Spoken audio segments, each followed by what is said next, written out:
Bueno, muy buenas tardes a todos. Veo que va subiendo el número de participantes, con lo cual eso me da muchísima felicidad.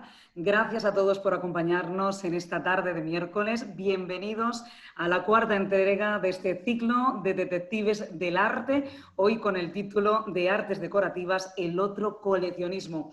Antes de adentrarnos en este apasionante universo, ¿verdad? Quería recordar que Gustavo Perino, socio director de la consultora de peritaje y evaluación de obras de arte, GIBOA, está en el backstage para ayudarnos con cualquier detalle técnico que pueda surgir y, sobre todo, y lo más importante, para recabar todas las preguntas, las dudas, las sugerencias que todos ustedes que acaban, bueno, de conectarse desde distintos puntos de toda Latinoamérica puedan ir haciendo a nuestros expertos al finalizar este encuentro apasionante de hoy, que desde ya les digo que no deben perderse. Sin más dilaciones, quisiera presentar a nuestros invitados de hoy. Janina Brodsky. Ella es licenciada en Peritaje y Evaluación de Obras de Arte por la Universidad del Museo Social Argentino, especializada en tasación y peritaje de joyas y piedras preciosas y graduada en el Complejo Educativo de Joyería. Es además profesora adjunta de las cátedras de Orfebrería y Gemología y docente del Seminario de Tasación de Joyas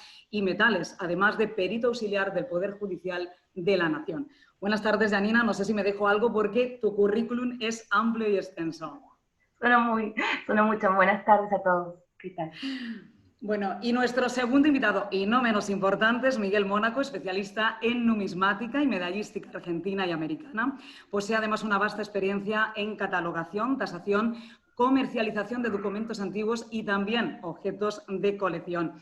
Es además colaborador en diversas publicaciones numismáticas, es miembro de la Asociación Numismática Americana y del Centro Numismático de Buenos Aires. Tiene además amplia y activa experiencia en subastas tanto nacionales como internacionales. Miguel, muy buenas tardes, muchas gracias por acompañarnos. Bueno, extenso currículum también. Yo antes de entrar en detalle en cada uno de los sectores, porque como vemos vamos a tratar de orfebrería, vamos a tratar de joyería y después vamos a ir ampliamente a la numismática con Miguel, pero a mí me gustaría, Janina, que antes de nada, y para situar también al público que nos está asistiendo en el día de hoy, nos dieras una breve descripción de lo que son las artes decorativas. ¿Qué son las artes decorativas? Ok. Bueno, yo diría que lo que yo siempre digo es que arte decorativa es todo objeto de arte o toda manifestación artística que uno pueda encontrar fuera de un museo. En una casa, en un castillo, en una iglesia, incluso en la fachada de un edificio, incluso puede también poseerlo, también utilizarlo, usarlo. Artes decorativas, este término surge a partir de la diferenciación de lo que son las artes mayores o las bellas artes. En el siglo XVIII, mediados del siglo XVIII, cuando comienza justamente la teoría del arte o la filosofía del arte o digamos la estética, los historiadores del arte, diferencian lo que son las artes menores de las artes mayores o las bellas artes, que dentro de lo que es bellas artes estaría pintura, escultura y la arquitectura. Estas tres disciplinas se consideran bellas artes porque son en sí mismas independientes, creadas, producciones artísticas creadas por el hombre para que haya espectadores que simplemente aprecien la belleza y tengan un sentido de estético en sí mismo y no hay utilidad, simplemente como para verlas y apreciar la belleza. Ahora igualmente es muy la arquitectura, porque está dentro de este grupo, si la arquitectura en sí misma tiene un fin utilitario y primordial para el ser humano, ¿no? Vivimos bajo techo, necesitamos lugares cerrados, pero está dentro de lo que es bellas artes, arquitectura. Bueno, como dije, la arquitectura, de la escultura y la pintura. Todo el resto de lo que son otras disciplinas o manifestaciones artísticas o producciones solían llamarse artes menores, pero es un término peyorativo, entonces se prefirió cambiar, especialmente en el siglo XIX, por el término, la categoría de artes decorativas. Entonces, ¿qué es arte decorativo? arte decorativo puede ser el vitral que vemos en una iglesia. Podemos encontrar también el trabajo de mosaico, los pisos, el mosaico, ¿no? Podemos encontrar dentro de lo que es en la arquitectura ciertos ornamentos trabajados en forma escultórica. Podemos encontrar no solo dentro de lo que es el revestimiento de la arquitectura para conformarla, sino también podemos encontrarla en lo que son objetos móviles dentro de la arquitectura, como por ejemplo el mobiliario, un sofá, una mesa, etc.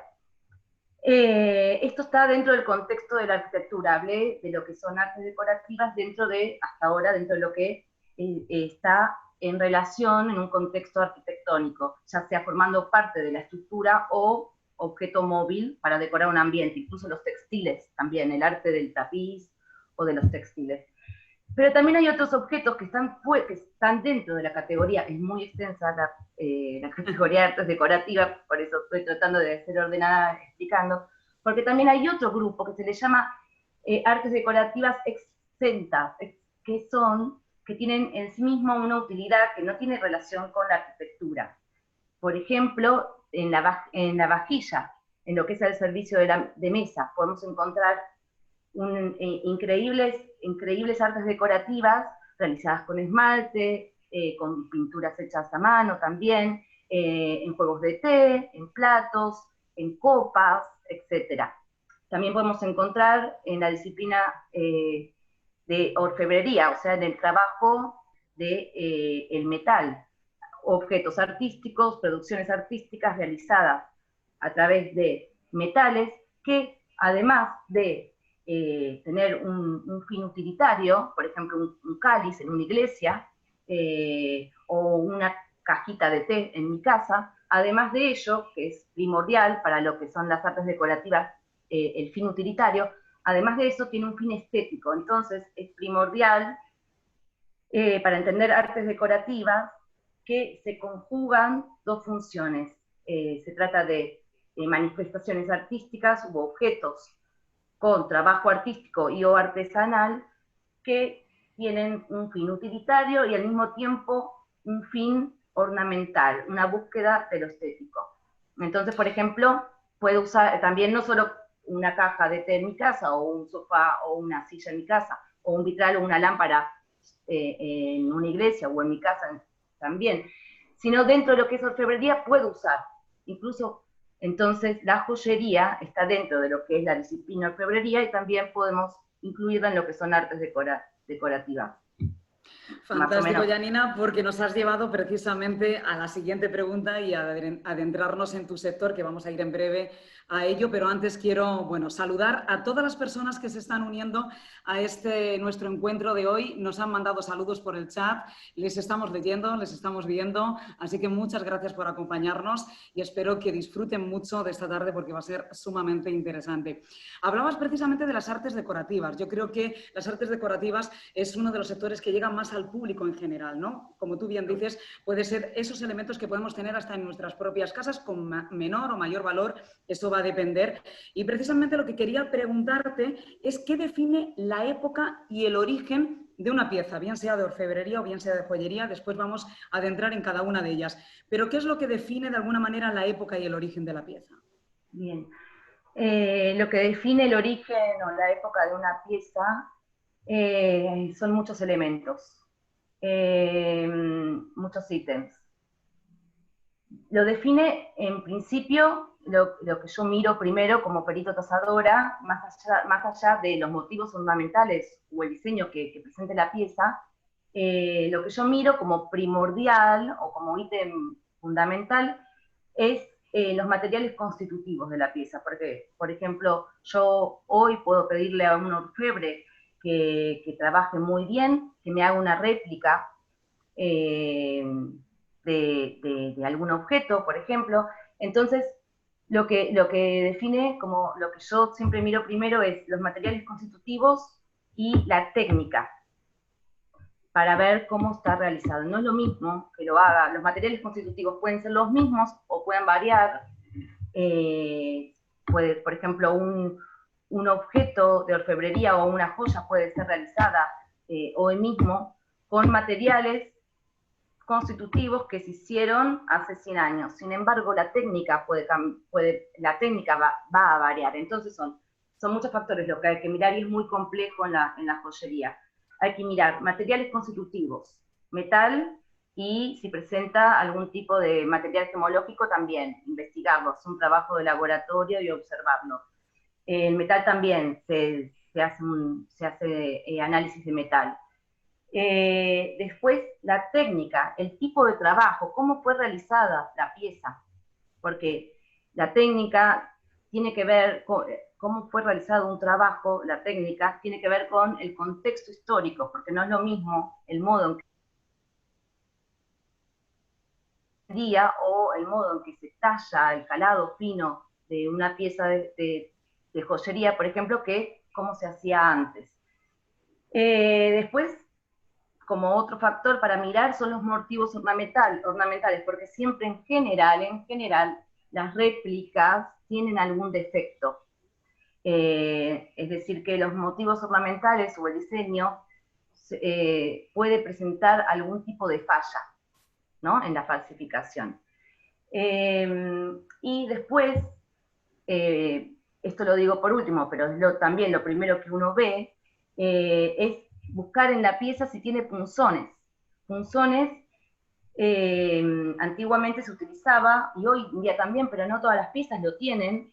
Punzones son marcas que aparecen en las piezas de orfebrería y en joyería que indica ciudad, año, material y también el nombre, incluso el nombre del orfebre se puede encontrar. Pero hay datos como que son muy, muy claves en lo que, no sé, un ejemplo, ¿no?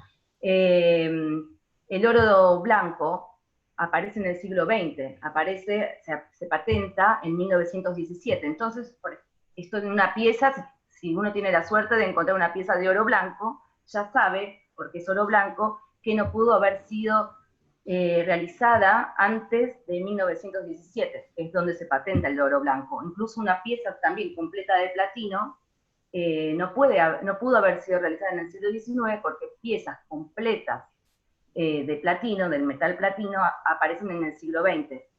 Con un poco de platino combinado con oro, ok, ya apareció en el siglo XIX, fines del siglo XIX, pero una pieza íntegramente de platino es imposible que sea del siglo XIX. Entonces hay muchas premisas. Se necesita un análisis de materiales constitutivos, gemológicos y del metal. Se necesita también un análisis del contexto histórico-cultural en relación con los materiales encontrados.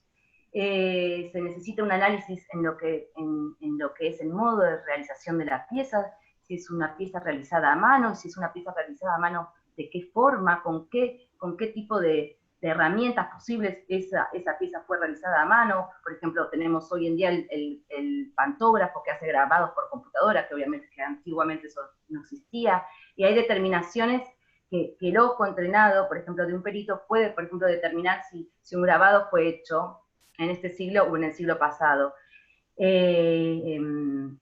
Bueno, también hay muchos materiales de imitación que aparecen en determinados tiempos, en determinadas épocas distintas. Por ejemplo, yo puedo encontrarme con algo que parece un camafeo, que tiene el trabajo de glíptica, el tallado de piedras duras, pero sin embargo que es un vidrio. Ok, pero ese vidrio está hecho ahora o es un vidrio especial que también tiene un valor, porque por ejemplo en Inglaterra aparece en el siglo XIX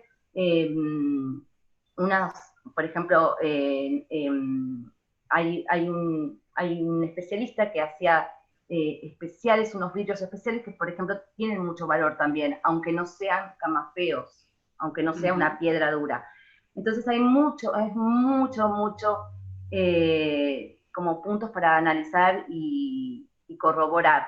También lo que se presenta en la joyería es un tema, porque muchos motivos ornamentales se fueron repitiendo a lo largo de la historia y quedan por afuera, no se pueden integrar a lo que es un estilo en particular, que son modelos clásicos.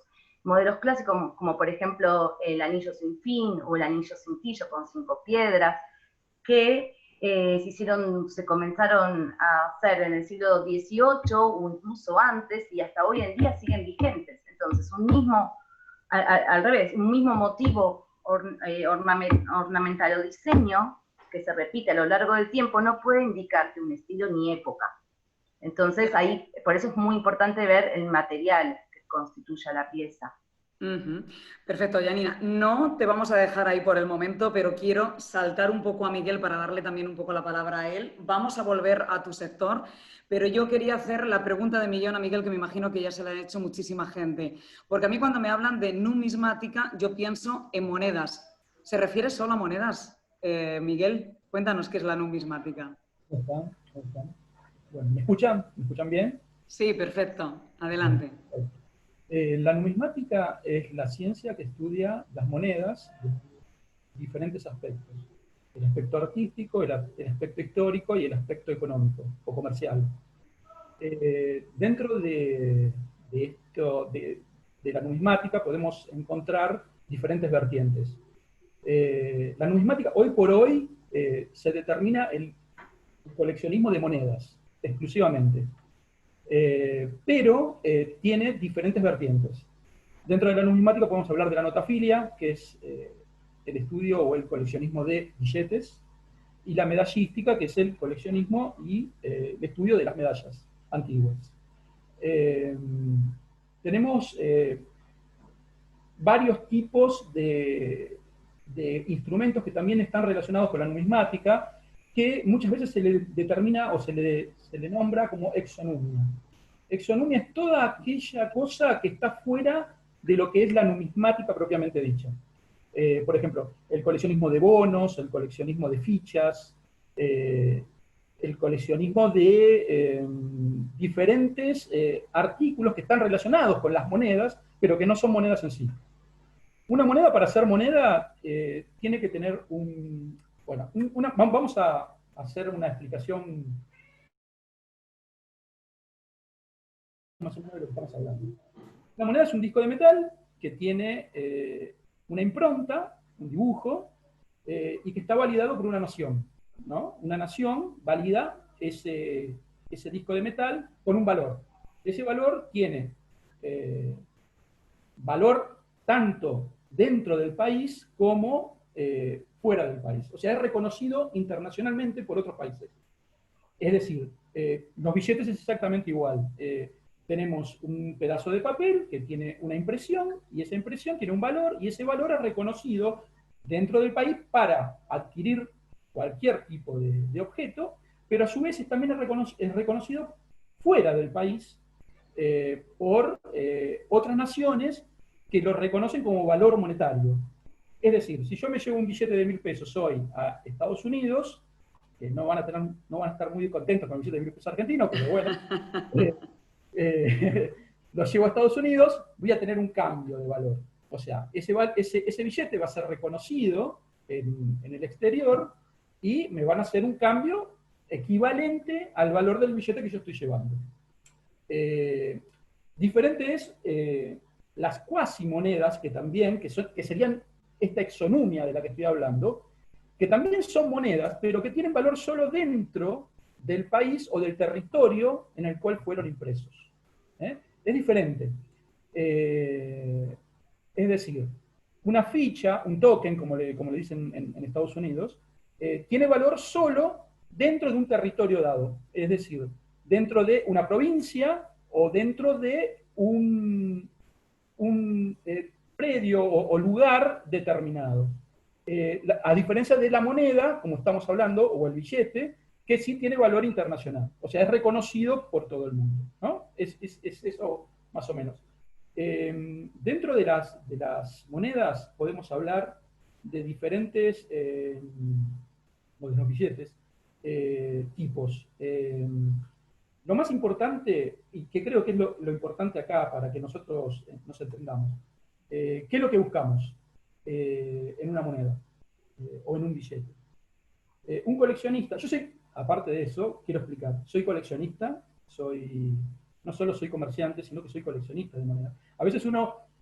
tienen bastante idea del tema del que está hablando, pero es difícil explicarlo, ¿no? Yo me estoy tratando de hacer explicar lo más que puedo. Te estás explicando perfectamente, Miguel, no te preocupes. Las monedas y los billetes, tanto las monedas como los billetes, los podemos clasificar en diferentes estados de conservación, que es lo más importante en el coleccionismo de monedas y de billetes. Supongamos, un billete o una moneda, como cuando sale de seca, cuando sale de acuñación, tiene un estado que se determina como un sin circular o un flor de cuño. Es decir, es la moneda en perfecto estado, con el cospele sin gastos, sin golpes, sin arañazos, es el estado mayor o el estado más importante de una moneda. Dentro de los estados de conservación tenemos diferentes tipos de grado de conservación. En Argentina, por ejemplo en Argentina, hablamos del estado malo, regular, bueno, muy bueno, excelente o sin circular. En Estados Unidos, a diferencia de nosotros, que tienen una técnica, son mucho más técnicos que nosotros, tienen más o menos 10 grados de sin circular. Nosotros tenemos un solo grado de sin circular, o sea, es la moneda que es como se acuñó en la seca, es el estado, pero ellos en Estados Unidos, por ejemplo, diferencian el sin circular en 10 grados diferentes. Empiezan a nombrar el MS, por ejemplo, MS60, que es el grado sin circular de ellos, y de ahí van MS61, 62, 63, 64, hasta llegar al MS70. Esas diferencias están muy bien regladas en su catalogación. A diferencia de los otros países europeos o americanos que no tienen ese tipo de graduación en las monedas, ¿no? Quiero que me digan si me están entendiendo de lo que estoy hablando, porque a veces es difícil explicarlo. Eso es lo que quiero que ustedes me comenten si me están entendiendo lo que estoy diciendo, o quieran decirme algo más.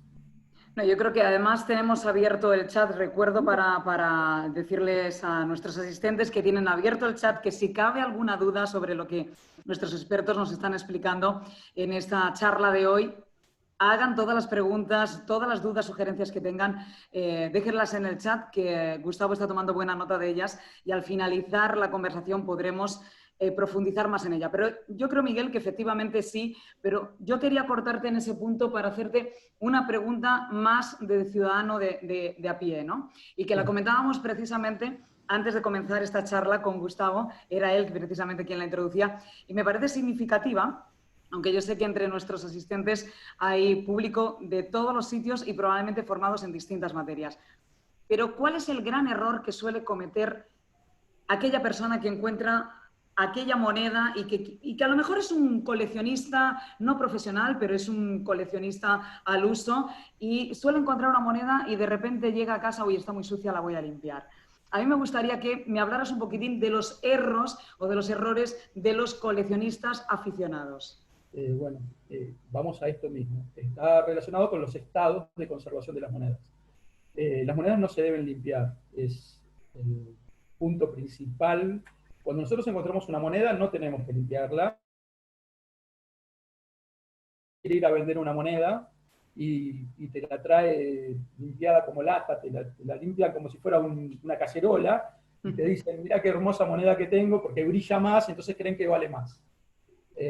No, las monedas no deben ser limpiadas nunca, porque las monedas poseen con el tiempo una pátina especial, que las hace cada vez más valiosas, ¿no? Esa pátina le da valor a la moneda en vez de quitárselo. Y entonces, aunque la moneda se encuentre opaca o con un color diferente al que nosotros creemos que es la moneda, no debemos limpiarla ni debemos tocarla en realidad.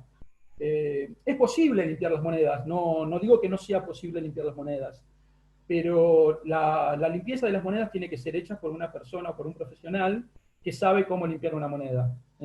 O sea, nunca hay que limpiar una moneda con un abrasivo, ni con un paño, porque al limpiarla la estamos rayando, la estamos perjudicando, le estamos sacando todo el valor de época que tiene, ¿no? Porque esa pátina se produce con el tiempo, no es algo que se produzca de un día para otro.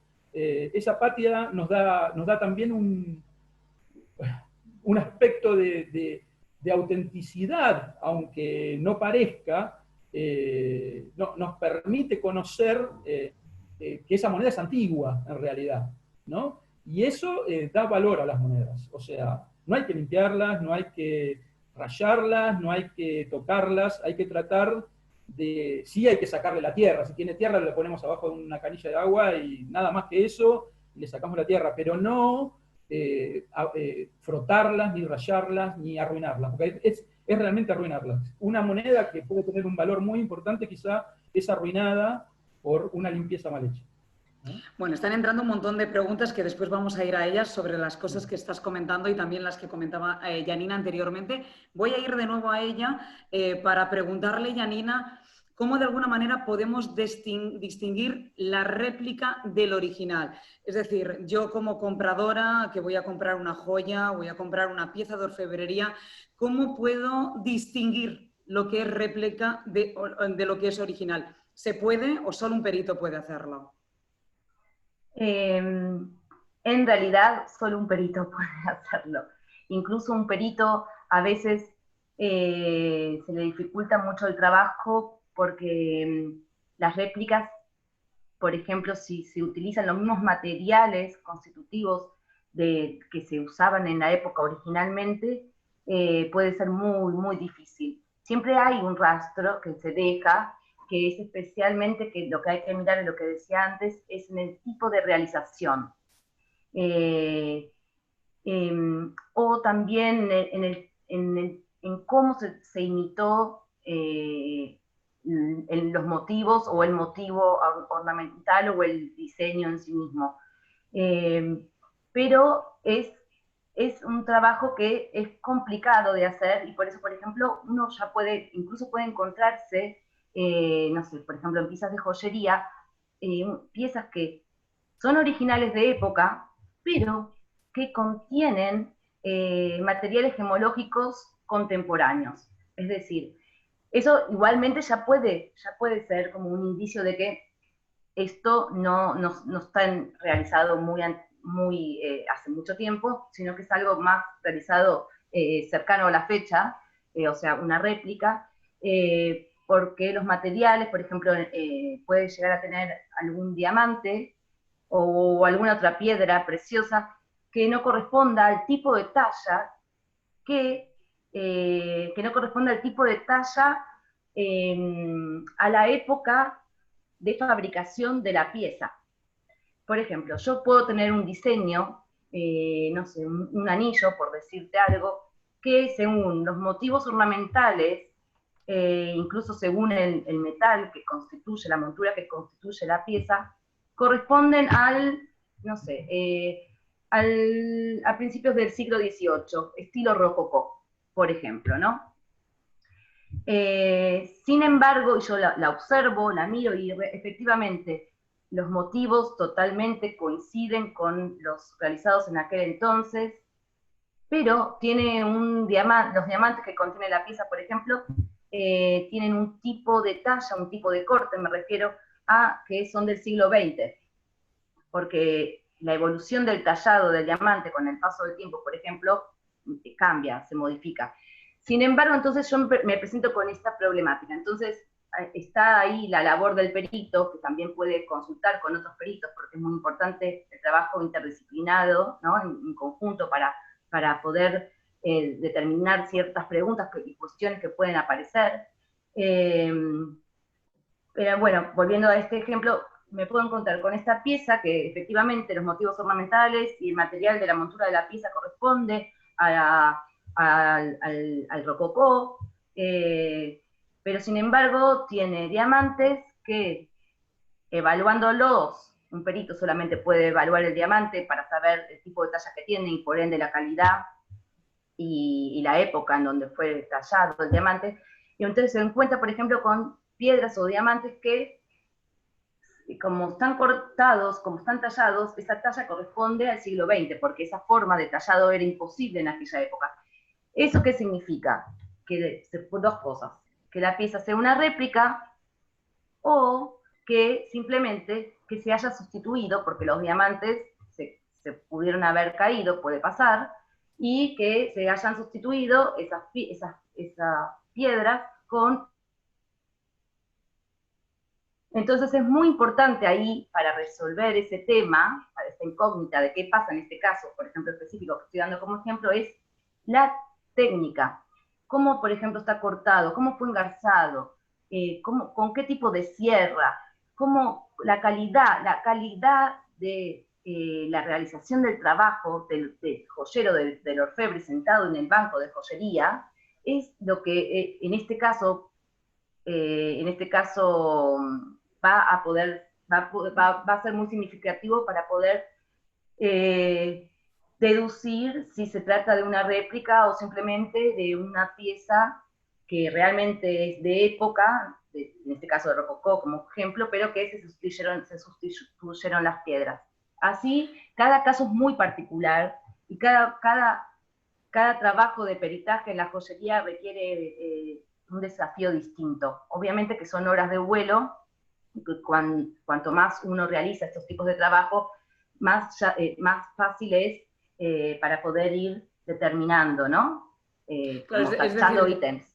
Eso es decir, Yanina, que te puedes encontrar en el caso de la joyería, por ejemplo, una montura, por así decirlo, que es original de aquella época y, sin embargo, la piedra, la gema, puede que sea más reciente y no quiere decir que sea una réplica, pero sí que puede haber esa mixtura de elementos, porque efectivamente, como dices, ¿a quién no le ha pasado que tiene una joya, un anillo, se le ha caído la piedra original y ha terminado sustituyéndola por otra o porque se ha quebrado? ¿Eso también hace de alguna manera que el valor sea diferente de la pieza? Es decir, si la pieza fuera completa, con su talla y con su gema, tendría un valor, y con la misma talla, con la misma engarce, pero con una piedra diferente, ¿cambia el valor? Increíblemente, por ejemplo, en este caso, si yo tengo una pieza original de época, pero tiene diamantes modernos porque los originales se perdieron por el paso del tiempo y el uso que se le pudo haber dado a la pieza, podría valer más en el caso de que sean diamantes, porque los diamantes, el valor del diamante, cuanto más modernos son, más caros son, más alto es el valor de los diamantes. Es muy contradictorio, pero en este caso sí. En este caso sí. También puede pasar al revés, que se trate de una pieza que sea una réplica, que esté hecha hoy o hace 10 años, o no sé, 20 años atrás, por ejemplo, pero que no concuerde con el estilo que se vea, ¿no? en la pieza en sí mismo, con los diseños, pero que los diamantes sí sean de época. Es decir, una pieza hecha hoy, pero con materiales gemológicos imperantes en la época. Eso sería, digamos, lo contrario al primer ejemplo. Ahí no valdría más. Ahí no valdría... En este sentido, Yanina, ¿de qué depende la tasación de una pieza y el valor final de ella? De todos estos elementos que me estás diciendo, hay algunos elementos más que influyen en esta cuestión final. ¿Qué es lo que depende de esa tasación y del valor final de la pieza? Sí. La tasación de una pieza, por ejemplo, una pieza de joyería, depende como, lo primero es cuánto pesa en oro, o en platino, o en el metal de que sea, cuánto pesa. Eso como primero. Después, el valor de los materiales gemológicos, si es que los tiene, también. Y luego también infiere en lo que es la tasación, cuando uno quiere determinar el valor de la pieza, si es realizada, por ejemplo, hoy o hace un par de años atrás, o si realmente corresponde a la época que visualmente uno ve, ¿no? Si corresponde, si está realizada, si es original o si es réplica. Si es original, si es realmente antigua, eso le da un valor plus. Eso le da un valor plus. De todas formas, hay que tener cuidado porque el nivel de comercialización difiere mucho según los circuitos en donde se comercializa la pieza. Si uno va a una joyería y quiere vender una pieza, obviamente que en el mostrador, el dueño de la joyería o quien te esté atendiendo, no va a pagarte lo que realmente esa pieza vale, sino que va a darte, ni siquiera va a darle a la persona el valor real de lo que contenga el metal o lo que contenga en materiales gemológicos.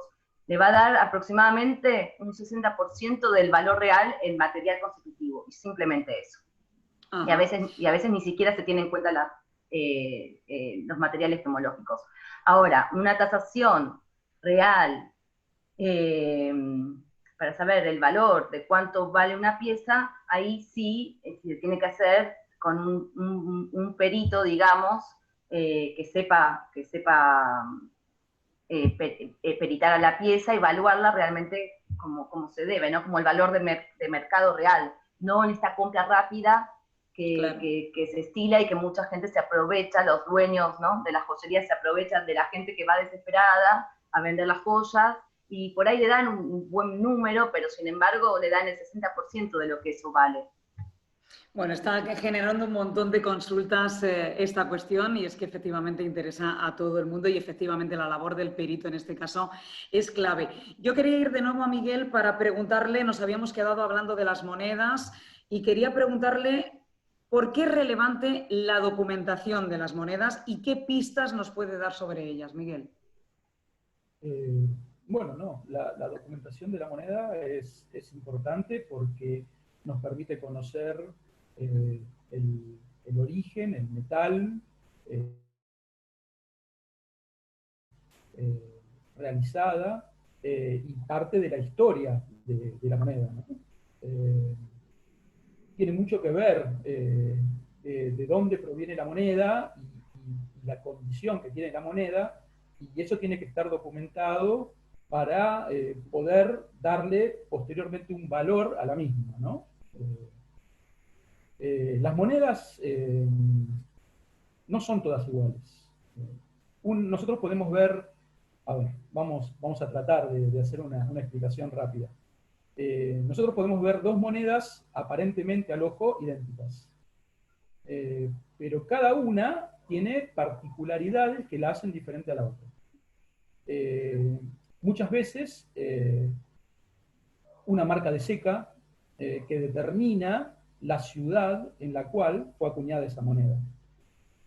Nosotros podemos tener una moneda, dos monedas iguales, exactamente iguales al ojo que no está acostumbrado a verlas, y nos parecen idénticas, el mismo estado, la misma condición, el mismo tipo de moneda, pero de repente vemos que en una subasta una se vende en $10 y la otra en 2.000.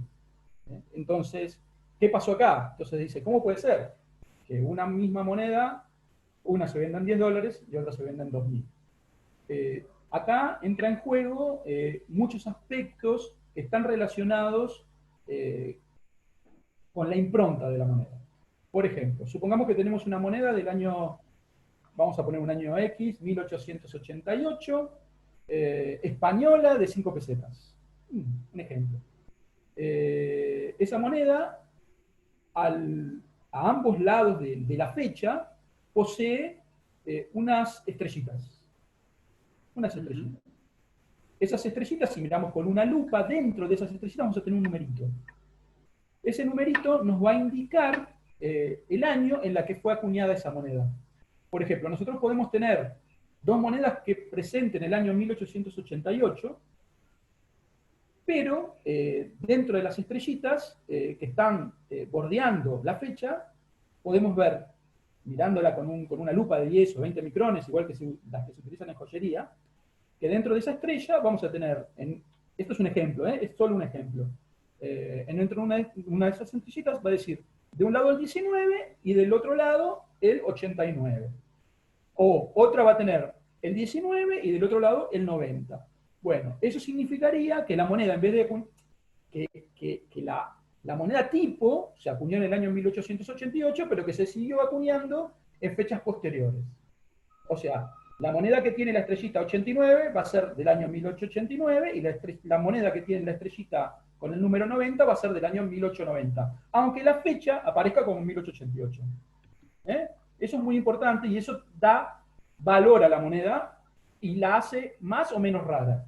Otro ejemplo, esas estrellitas que tienen la moneda pueden tener diferentes tipos de puntas o diferente cantidad de puntas. De acuerdo a la cantidad de puntas que tiene la estrellita, también nos puede indicar la ciudad en la que fue acuñada la moneda. Esto es un ejemplo en una moneda española. Lo mismo sucede en muchos otros ejemplos que no tienen nada que ver con estrellitas. Son letras, son puntos, son signos, ejemplos. Por ejemplo, si la moneda española tiene 6 puntitas, sabemos que fue acuñada en Madrid. Si tiene 8 puntitas, sabemos que fue acuñada en Barcelona, y así sucesivamente en diferentes ciudades. Quizá una de estas monedas fue acuñada en una cantidad muy baja, tiene una acuñación muy efímera, y la otra tiene una acuñación muy grande. Entonces, capaz que en una subasta vemos la misma moneda de 1888 con el mismo año, pero la que tenía la seca de Madrid, que era la de 6 puntitas, se vende 20 veces más cara que la moneda de Barcelona, que es mucho más común. O inversa. Esto es en todas las monedas. A veces ocurre esto mismo en otro tipo de cosas. Por ejemplo, una puntuación, supongamos, termina la moneda con gratia, de gratia, y tiene un punto al final. Y quizá tenemos otra moneda exactamente igual, que dice de gratia, pero sin el punto al final. Eso también varía el precio de la moneda, o para el coleccionista es muy importante. O sea, eso es lo que busca el coleccionista. El coleccionista busca esas variables, esas variantes en los cuños de las monedas que las hacen más o menos raras. No sé si se entiende bien de lo que estoy hablando. Se entiende perfectamente y, Miguel, yo estoy en mi cabeza pensando ya llamar a mi casa en España para ver si aquellas monedas antiguas de las pesetas, todos estos elementos que me has dicho, puedo comprobarlos o no. Quería preguntarte, estás hablando de todo esto y para las personas que nos siguen, por si no saben, ¿qué es la provenance y cómo determinamos la autenticidad de una moneda en este caso? Porque también existen muchas falsificaciones en el mundo de la numismática, ¿verdad? Así es. Hoy por hoy existen lastimosamente gran cantidad de falsificaciones, más que nada de monedas importantes y de valor importante. Muchas de ellas provienen, o sea, antiguamente, o sea, las monedas se falsifican desde tiempos inmemoriales. O sea, ya de la época de Grecia y Roma se falsificaban las monedas. Las monedas eran falsificadas, pero para uso corriente, no para engañar a un coleccionista. Entonces tenemos que dividir dos tipos de falsificaciones. Existen dos tipos de falsificaciones. La falsificación de época, que es la falsificación para engañar al fisco, al Estado, y ser utilizada para la compra de algún objeto, y la falsificación realizada más modernamente, compre una moneda de alto valor, porque el falsificador conoce cuáles son las monedas que tienen más valor, entonces trata de replicarlas para engañar. ¿Cómo hacemos para reconocer una falsificación? Es difícil y hay que tener mucha experiencia y hay que tener mucho conocimiento de lo que son las monedas, aunque la persona versada en numismática, la que sabe de numismática, tiene bastante claro esto y reconoce las monedas falsificadas. Pero hoy por hoy se están haciendo falsificaciones tan buenas, que hasta los que conocen a veces ponen un signo de interrogación de lo que está viendo, ¿no? Es complicado de saber. Muy importante, lo más importante en este tipo de casos es tener un catálogo o una guía. A ver, supongamos que nos traen, vamos a algo práctico, supongamos que nos traen una moneda a nosotros para vender, una moneda X, cualquiera. Nosotros, para poder comprar la moneda o poder tasarla, primero tenemos que tener un conocimiento previo de lo que es ese tipo de moneda. Si no lo tenemos generalmente catálogos o guías en casi todos los países del mundo, de las monedas que pertenecen a determinados países. Esos catálogos nos van a determinar o nos van a mostrar cuánto pesa esa moneda, el diámetro que tiene esa moneda, el tipo de moneda o el metal con el que está hecha esa moneda, y a partir de ahí podemos empezar a tratar de dilucidar si es original o falsa. Pero primero tenemos que tener ese conocimiento, porque si no tenemos ese conocimiento es imposible poder saber si es original o no una moneda. O sea, eso es la base. Con el transcurso del tiempo uno solo, a veces sin libros, se da cuenta del tipo de moneda de la que tiene en mano, pero cuando uno empieza, es imprescindible tener un catálogo o guía. Hoy por hoy es algo bárbaro Internet, porque uno aprieta un botón y le aparece todo un mundo maravilloso en donde pone, como te digo, España 1888 y vas a tener 200.000 variantes de monedas a la vista. Pero difícil es poder determinar si es original o falso. O sea, entonces lo primero que tenemos que saber es tener una balanza, una lupa y un centímetro. Ejemplo, supongamos que en el catálogo dice que la pieza pesa 27 gramos, ¿no? Y es de plata y mide tantos milímetros. Entonces nosotros tenemos que comparar la moneda que tenemos en mano con lo que nos está diciendo la bibliografía. Entonces, ¿qué hacemos? Agarramos la moneda, la pesamos, agarramos una balanza y vemos cuánto pesa. Si en el libro nos dice que la moneda pesa 27 gramos y nuestra moneda pesa 20 gramos, ahí tenemos que tener signos de admiración y ver qué está pasando acá, qué es esto que nos están mostrando, ¿no? Ahora, si la moneda pesa 27 gramos y nosotros la pesamos y esta pesa 27 gramos, tenemos una gran posibilidad de que sea original. ¿Estamos bien?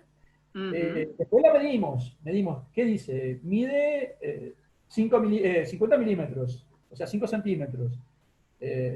La medimos y la moneda mide 5 centímetros. Bueno, bárbaro. Entonces, estamos más cerca de que sea original. Después la miramos con una lupa. Tenemos que ver las letras, si las letras son perfiladas o son redondeadas, porque hay muchas monedas que son fundidas y hay monedas que son acuñadas. La mayoría, muchos de las falsificaciones se realizan por fundición de monedas acuñadas. Entonces, pudiendo reconocer lo que es una moneda fundida de lo que es una moneda acuñada, nos damos cuenta también de que si eso no es una falsificación.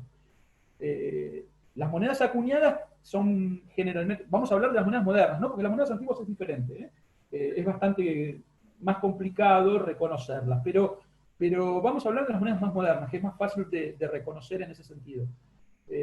Las monedas son acuñadas, casi todas tienen el peso casi perfecto, y la impronta es casi perfecta. Cuando nosotros miramos con una lupa que esas letras no están perfectamente perfiladas, o están redondeadas, o tienen algunas rebarbas, o tienen marcas alrededor de las letras, tenemos que dudar de que esa moneda sea original. No quiere decir que no sea original, pero tenemos que dudar de que así sea. Entonces tenemos que hacer una separación de una con la otra, ¿no? Y bueno, y es lo que hay que ver. Lo mismo pasa con los cantos. Los cantos también nos dan mucho. El canto de la moneda, la moneda tiene diferentes partes. Vamos a hablar de las partes de la moneda rápido. La moneda tiene el cospel, que es propiamente dicho, tiene el campo que es toda la moneda, el campo. Dentro del campo de la moneda está la impronta, que es el dibujo que se acuña en la moneda. Y dentro de la impronta de la moneda tenemos diferentes partes. Tenemos la gráfila, que sería como el marco que recorre alrededor de todas las monedas, que a veces son de puntitos, de rayitas. Y después tenemos el exergo. El exergo de la moneda es generalmente donde se pone el año de la moneda o las marcas de seca de la moneda.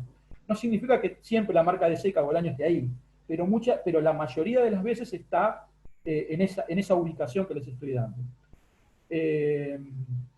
Al ver con una lupa este tipo de improntas o de dibujos, nos tenemos que dar cuenta de que eso es perfectamente, y cuando ese dibujo está, ¿cómo se dice?, mar perfilado o redondeado o con rebarbas, tenemos que dudar de la autenticidad de la moneda. Los cantos, vuelvo de nuevo a los cantos. El canto es la parte del contorno de la moneda, ¿no? Que a veces tiene diferentes tipos de forma. Tenemos cantos estriados, tenemos cantos lisos, tenemos cantos con letras. Esas letras pueden ser incusas o pueden estar en relieve. Bueno, hay millones de cantos. El canto de cadeneta, hay muchísimos cantos. Como veo, Miguel, la moneda es todo un libro y nos trae toda una lectura dentro de ella que nos determina. Obviamente solo un especialista puede llegar a dilucidar todos esos elementos que tú comentabas. Gus, ¿quieres comentarnos algo? Adelante. Gracias, Ana. Estoy fascinado con el tema. Estoy fascinado porque siempre se habla de pintura, grabado, escultura, ¿no? Son las vedettes cuando se habla de obras de arte, y la verdad que tener a los dos expertos, especialistas. Primero me hace acordar a Janina cuando habla, me hace acordar a las clases que en algún momento tomé, solo que ella se especializó en esa área. Y básicamente, ¿no? Porque parece un cliché, no, solo un experto puede hacerlo. Acá ellos están explicando los detalles, los pormenores de por qué realmente un experto tiene que hacerlo. Y por qué un perito tiene que hacerlo, porque si no se pierde dinero. O sea, básicamente, si confías en un amateur, terminás comprando algo que puede ser una falsificación. Es similar a algunas cosas que yo escucho que habla Janina, que habla Miguel, ¿no es cierto, Miguel? A veces la falsificación es tan perfecta que no podrías nunca ser original, porque es hecha con tecnología actual y los perfiles son hasta más perfectos de lo que eran de la época. Y en el caso de Gianni, ¿no? La réplica de un original, en el detalle está lo que el perito tiene que encontrar. Entonces, obviamente las piezas se parecen, porque por algo el falsificador las hace, para que sean vendidas porque se parecen.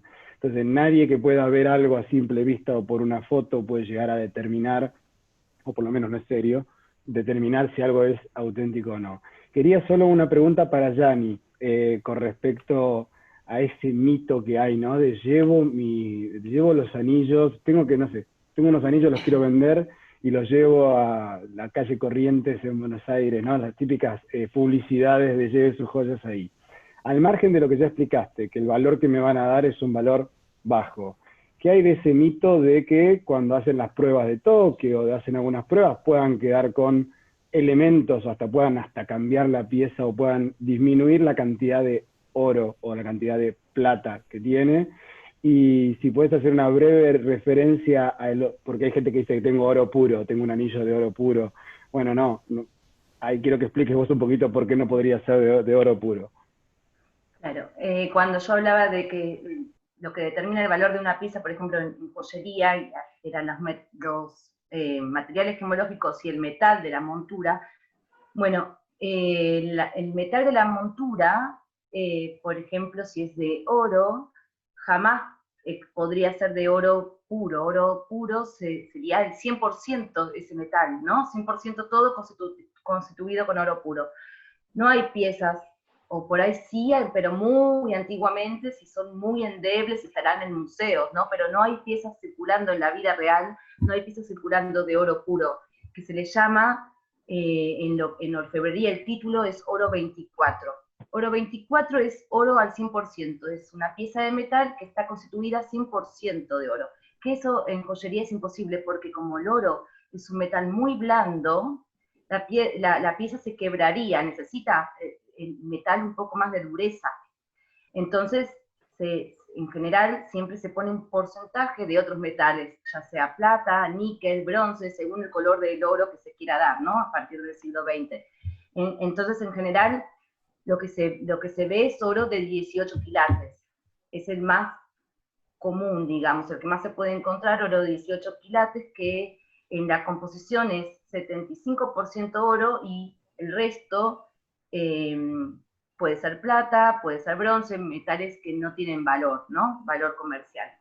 Y lo que puede pasar, y también después hay otras ligas, se le llama liga o aleaciones a lo que es esta mezcla de porcentajes de oro con otros metales de menos valor, pero que son necesarios para hacer la pieza, para hacer la liga. La liga se le dice a la mezcla del oro con otros metales, porque si no la pieza se quebraría. Entonces lo que puede pasar es que si uno va a un lugar que no conoce y simplemente porque pasó por caminando y ve, compro oro, o compro piezas, o compro joyería, puede pasar que uno al ofrecer la pieza, quien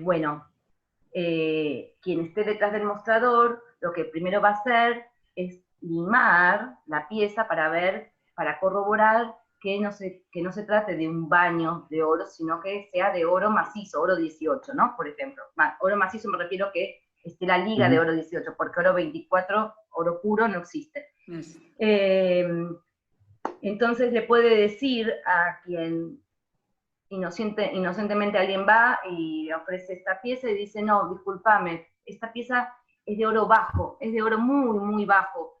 Mira, te la estoy probando con este ácido, te la limé, la probé, sin embargo, mira, está manchado el metal, eso significa que es de oro bajo, así que en vez de 100, te voy a dar 60, un ejemplo, ¿no? Y puede haber varias trampas con eso en ese sentido, porque el reactivo, los ácidos que se utilizan para corroborar si se trata de oro u otro tipo de metales, se pueden manipular y hacer que una pieza de oro 18 quede manchada como si no fuera oro, o como si fuera oro más bajo, oro 14, por ejemplo. Entonces, a la persona se le da un dinero en la operación de compra y venta, se le da un dinero menor porque supuestamente se trata de una pieza que es de oro bajo o que no es de oro, cuando en verdad sí pudo haber sido de oro. Lamentablemente, bueno, si hay dueños de joyerías, espero que pero no, una última, puede pasar. Antes de que pase Ana, y te dejo Ana con las preguntas que ya te pasé. En evaluación de obras de arte, lo que más nos toca evaluar obras de arte pictórico o de arte gráfico y demás, nosotros podemos hacer una evaluación sobre el supuesto autenticidad. Entonces una obra, si es auténtica, si corresponde al artista que ostenta su firma, su estética, el valor de mercado es X, ¿no? Ahí viene nuestro consejo de que quien evalúe las piezas tiene que ser alguien que no esté dentro del mercado, porque puede pasar eso que vos mencionás, ¿no? La oferta va a ser mucho menor a la que es. En cuanto a piezas de orfebrería, sobre todo, ¿qué pasa con esto de que si no haces el peritaje, no podés determinar el valor? Es totalmente a la inversa, porque con la excepción de, creo que si tiene punzones vos podés confiar un poco más en la parte de la fabricación, corregime si estoy equivocado. Pero ¿qué pasa con esto de que sí o sí tenés que hacer un peritaje, sí o sí tenés que hacer unas pruebas para después poder evaluar? Bueno, primero que no hay veces que las piezas ni siquiera tienen punzones, porque no es obligatorio que tengan punzones de marcas del título del oro, si es oro 18, si es oro 14, puede tener como no tener. Entienden que solamente peritos saben de qué se trata, y que incluso los peritos no lo saben de memoria, por eso hay libros que te dicen, por ejemplo, hay un libro del Tardí, que todo perito de joyería es como la Biblia, es primordial, porque te marca cada país y todos los años que fueron cambiando las marcas. Cada país tiene una marca específica que va cambiando los años, y por ejemplo los años son letras, no es que te dice oro, no es algo que está claro, sino que uno tiene que, a veces, de tanto ver, uno puede ya saber, bueno, esto significa que es oro y que está hecho en el año tal y en tal ciudad y que está en Inglaterra, que se puede realizar en Inglaterra, pero sin embargo hay tantos que es imposible aprendérselos de memoria, entonces uno tiene que ir al libro de punzones para poder saber de qué procedencia, ¿no? De qué procedencia se trata y datarlo. Claro. Bueno, fijaros que a mí me parece como que hemos empezado hace un minuto y se nos ha pasado una hora y yo continuaría por 3 más. Pero bueno, lo establecido era una hora y vamos a tener que ir terminando aquí, pero nosotros queremos dar también oídos a todo el público que nos ha estado acompañando fielmente y además realizando preguntas para nuestros dos expertos. Gus me acaba de mandar algunas de ellas. Y quiero ir primero con Miguel. Nos preguntaban nuestros oyentes, Miguel, ¿qué elementos varían en esa catalogación de moneda de la que hablabas al principio, esa sin circular en Estados Unidos? Cuando tú preguntabas precisamente si se estaba entendiendo lo que estabas comentando. Vamos a tratar de explicar un poquitito. La moneda sin circular es la moneda... vamos a ver, es difícil de explicar. Estados Unidos tiene una catalogación que empieza con un MS60. Un MS60 es un sin circular para ellos. Hasta un MS70 aproximadamente. La moneda está sin circular, es decir, la moneda está con su impronta casi perfecta, con el color de cómo fue acuñada. Las monedas, generalmente, cuando son acuñadas, se ponen en bolsas. Se ponen en bolsas, juntan. No es que, a no ser que sea una moneda especialmente hecha para un coleccionista, que hay monedas especiales para coleccionistas, que son monedas proof, se le denomina proof, que se hacen aparte y que se cuidan en su factura. Las monedas generalmente de circulación, las monedas de circulación, son, una vez acuñadas, juntadas en bolsas. Esas bolsas, con el manejo, van marcando o van lastimando sucesivamente a las monedas. Esas monedas no circularon, o sea, porque están en las bolsas, o sea, pero de acuerdo a la cantidad de marcas de bolsa que tengan las monedas, va a significar diferente numeración o graduaje de sin circular que tiene la moneda. Si encontramos una moneda X sin circular, porque la moneda no circuló, pero con varias marcas de bolsa, generalmente va a ser un M60. Esto es un ejemplo, para que se entienda. Va a ser un M60. Cuanto menor sea esa cantidad de marcas que posee la moneda, va a ir subiendo de catalogación. MC61, 62, 63, 64, 65. Estados Unidos tiene perfectamente reglado, es más, en los libros de numismáticos norteamericanos, vamos a encontrar las características principales de un MS60. ¿Por qué es un M60 y por qué no es un M61? ¿Y por qué no es un M62 y por qué no es un M63? Esas diferencias van a hacer que la moneda sea más o menos valiosa en el mercado numismático, ¿no?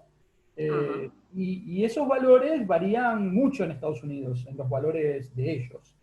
Por ejemplo, una moneda de MS60 quizá está valuada en $100. El MS61 salta a 200, el MS62 a 400, hasta llegar a 20.000, y es la misma moneda, exactamente igual, pero con la diferencia que tiene más o menos marcas de manejo de bolsa. Vamos a hablar en castellano, porque hablo en castellano. De manejo de bolsa.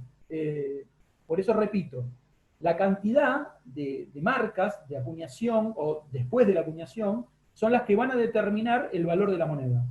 Y eso está perfectamente arreglado en los libros norteamericanos. Si uno agarra un libro norteamericano, se va a dar cuenta que te dice, el MS60 tiene esta particularidad, como estoy repitiendo, el 61 lo mismo, el 62 lo mismo, hasta llegar al 70. Lo mismo pasa con los estados menores, ¿no? El excelente, ellos tienen dos tipos de excelente, un XF, creo que es XF40 y un XF45, o un Very Fine, que es muy bueno, que es un Very Fine 30, un Very Fine 35, que tienen también estas particularidades. Por ejemplo, el Very Fine 30, vamos a dar un ejemplo. Sobre una moneda X, el Very Fine 30 dice el cuerno del búfalo tiene que tener determinadas características. Y el BF35, el cuerno del búfalo tiene que tener estas características, más se tiene que ver el ojo XXX. Bueno, Eso está todo perfectamente explicado en los libros de ellos y tienen una categorización muy especial, ¿no? También, a diferencia de nosotros o de América o de Europa, ellos tienen centros de graduación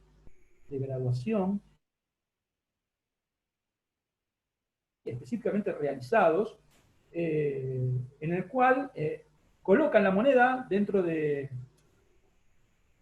una cápsula, determinando el estado que poseen.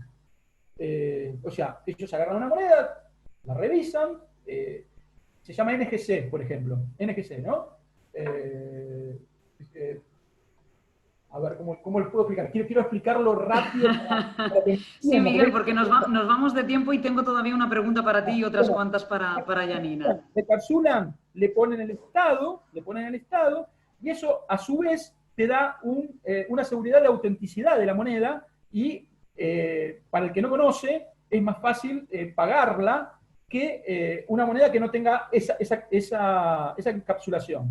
A ver si se entiende a dónde estoy llegando. Se entendió perfectamente. Hay una segunda pregunta que nos lanzaban nuestros queridos asistentes en el día de hoy para ti, que dice, ¿qué pasa si están manchados los billetes por estar guardados por el uso? ¿Tienen valor? Los billetes siempre tienen valor, van a tener menor valor que los que no están manchados. Es así, y de acuerdo al tipo de mancha que tenga, van a ser más o menos deseables por un coleccionista. No aconsejo limpiarlos, aunque hay empresas que se dedican a limpiarlos, pero bueno, generalmente, pero los billetes tienen valor igual, y está en el coleccionista en aceptarlos o no. Tiene que ver con eso. Genial, muchas gracias, Miguel. Janina, nos preguntaban también para ti, ¿dónde se puede uno capacitar en peritaje de orfebrería y joyería en Argentina? ¿Qué nos dices al respecto de esto? Bueno, en Giboa supuestamente vamos a sacar cursos dados por mí, así que pónganse en contacto. Ya, ahora, en breve mando la información. Pero sí, es importante capacitarse porque no es algo simple, es complejo. Y porque efectivamente, como bien decía Gus y decías tú misma, Janina, el peritaje, yo que lo he escuchado en muchos congresos a Gus, es un sector interdisciplinar que cuenta con muchísimos profesionales de distintas áreas y obviamente es un universo muy complejo que no cualquiera puede acceder a él, ¿no? Por eso es tan importante contar siempre con el peritaje de un profesional avalado, como siempre, por otros profesionales que están dentro del equipo, como es el caso de Giboa, ¿no, Gus? Sí, ahí justo, Janina, creo que también la pregunta puede ser respondida por tema de la universidad, digamos, carreras de grado y especialización en el centro donde tú te has graduado, creo que sería como también la referencia para lo que Pero este año no se abrió, no sé qué va, y el anterior tampoco, así que no se está en stand-by esa carrera, lamentablemente, que es donde también estudiamos. Ambos. Ahí después de la próxima pregunta, hago ese comentario, Ana, así que creo que quedaba una pregunta. Ok, sí. Nos preguntaban también, Janina, ¿qué diferencia hay entre un diamante y un brillante? Bueno, excelente pregunta. El diamante es el material gemológico, ¿no? Carbono cristalizado en altas temperaturas. Ahora, se le dice diamante, que en inglés es diamond, y en Argentina se le dice brillante a un tipo de tallado de la piedra diamante. Ahora, si, por ejemplo, si en Europa o en Estados Unidos alguien dice, hola, quiero comprar un brillante, le van a dar una cubic zirconia, le van a dar un sustituto, no le van a dar un diamante. Brillante es un tipo de talla del diamante, que es la talla moderna, ¿no? A eso se le llama brillante, a un tipo de talla moderna del diamante. Fantástico. Una última pregunta para Janina. ¿Cuáles serían los lugares donde se pueden vender piezas de joyería? ¿Dónde serían los lugares donde se pueden vender piezas? Bueno, hay gente que se dedica, que tiene una cartera de clientes, que se dedica a poder conectar con clientes particulares, y esa sería la mejor opción para poder obtener un valor más real de la pieza. Y que, así lo que hablábamos antes, que si uno va directamente a un comercio de joyería, le van a dar con suerte el 60% del valor real. Entonces hay gente que se dedica, anticuarios, o mismo puede haber peritos que tengan una cartera de cliente. Es complicado encontrarlo, pero no es imposible. Pero lo peor es ir apabullado directamente a una pieza, a un lugar de joyería, sería como no, la peor idea. Bueno, Gus, hemos llegado casi al final de este nuestro encuentro. Antes de despedirnos de todo nuestro público, me gustaría volverte a pasar la palabra, primero para que nos detalles algunas cosas más y sobre todo de estas preguntas que nos hacía nuestro público asistente, y también porque no hemos hablado de un hecho importante con nuestros dos expertos y que quizá tú puedes resumirlo de alguna manera, es cómo está afectando toda esta pandemia también a todo el sector del arte en general y concretamente también pues a la orfebrería, a la numismática y en definitiva al peritaje también. Y quizá tú nos puedes dar esa visión, Gus, un poquito más amplia. Bueno, gracias Ana. Solo para no demorar mucho, para hacer el cierre, primero que estamos adaptándonos, un producto de la pandemia es haber tenido que elaborar esa idea que teníamos hace tiempo de cursos. O sea, hablas de peritaje, hablas de práctica, hablas de tocar las cosas, estaba totalmente lejos de lo virtual. ¿Sí? O sea, como inicialmente en la cabeza nuestra era, no se puede estudiar nada virtualmente porque el peritaje es práctica. Bueno, hemos quebrado muchos paradigmas con la pandemia. Estamos teniendo un evento que está habiendo personas de diferentes países gracias a la tecnología, y yo creo que se puede comunicar muy bien y se puede educar muy bien, en tanto y en cuanto después haya distancias de contacto físico con obra y demás para complementar. El año pasado desarrollamos durante todo el año, tanto en Brasil como en Argentina, un curso de identificación técnica donde lo que quisimos hacer es suplir esta necesidad del ABC del peritaje, ¿no? Lejos de dar un curso para salir perito, lo cual eso tiene que ser de acuerdo a cada país, una formación preferentemente de grado o de posgrado, y una especialización técnica puede ser. Nosotros lo que queremos es ir acercando al público determinados elementos, determinados contenidos. Entonces ese curso de identificación técnica que lo hicimos el año pasado, lo hemos llevado a educación a distancia asincrónico. Es un concepto de lo asincrónico, es que puede cada uno hacerlo en el momento que quiera, en el horario que pueda, y va a estar disponible, y van pasando los módulos, con la idea, una vez hecho el curso a distancia de educación de identificación técnica, generar un workshop en algún momento donde esas personas que hicieron ese curso teórico nos encontremos en un seminario y toquemos obra y llevemos a la práctica esos contenidos. Con esa idea estamos trabajando con Janina, estamos trabajando con otros miembros del equipo para que cada uno desde su especialidad pueda empezar a montar estos cursos específicos, bien para la persona que necesita profundizar. Y bueno, ahí coloqué en el chat una información. Quien quiera puede ya suscribirse, porque no tenemos una fecha exacta, estamos haciendo todo el montaje del curso. Este es uno de los efectos de la pandemia. En cuanto al mercado de arte en general, están pasando cosas curiosas que tiene que ver con que en Europa, por ejemplo, se alimentó mucho más el mercado de muebles. O sea, el mercado de muebles artísticos, ¿no? Se ve que la gente que tiene determinado nivel adquisitivo, que compra muebles de estilos artísticos, se encontró en su casa mucho tiempo y empezó a moverse, y uno de los indicadores que subió fue el tema del mobiliario artístico como en ventas. Y por otro lado, el hecho de la pandemia no estar centralizada en las ferias y demás, todas las galerías y anticuarios se han volcado a lo online, y han podido empezar a comprar de diferentes provincias, de diferentes ciudades, con el riesgo que implica comprar algo a la distancia. Entonces siempre nosotros decimos que no todo tiene que terminar en un peritaje, no todo tiene que iniciarse con un peritaje. Puede ser un parecer técnico, que es lo que llamamos nosotros. Parecer técnico es exactamente lo que hizo Miguel, lo que hizo Janina, mencionando su opinión profesional de cómo se deben encarar la revisión de una pieza.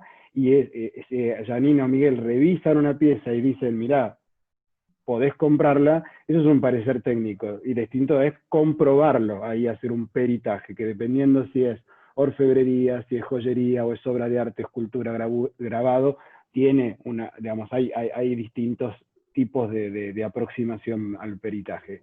Pero básicamente, Ana, lo que está pasando es que la gente se está reinventando, están comprando, quieren seguir comprando, el coleccionista quiere seguir comprando, y lo que está teniendo ahora es más oferta digital de la que había antes, porque todos nos vimos obligados a volcarnos al mundo digital. Así que bueno, los invitamos a formar parte de este curso que estamos montando y otros cursos más especializados. Y antes de despedir a nuestros invitados y también a nuestros asistentes de hoy, a mí me gustaría, Gustavo, que aprovecháramos también la oportunidad para emplazar ya al público que nos está escuchando que el próximo miércoles hay una nueva cita, ¿no? El próximo miércoles vamos a tener específicamente asunto de provenance, tanto provenance en numismática, provenance en documentos. Va a estar Patricia Soto, calígrafa pública nacional, Alejandra Leiva, calígrafa pública nacional, Marcos Gianetti, calígrafo público, también especializado en seguridad documental. Entonces es un tema muy, muy interesante, hablado por 3 especialistas muy reconocidos, así que los invitamos ya para el próximo miércoles. Y después nos queda un evento más, que es el que de Mónica Pinto y de María Haynes, de las instituciones y el peritaje del arte.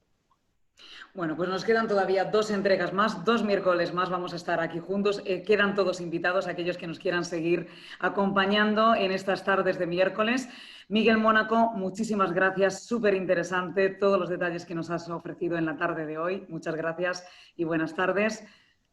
Janina Broski, también muchísimas gracias y buenas tardes. Y bueno, y en especial el agradecimiento a todas las personas que nos han acompañado. Tenemos aquí un montón de mensajes. Me encanta Agustín, Laura, Patricia, Claudia, Beatriz, Viviana. Me dejo probablemente, Gastón, muchos en el tintero, pero quiero agradecer a todos su participación, que hayan disfrutado de esa tarde como la he disfrutado yo realmente. Y Gus, gracias como siempre por la invitación. Gracias a vos, gracias. Un saludo a todos.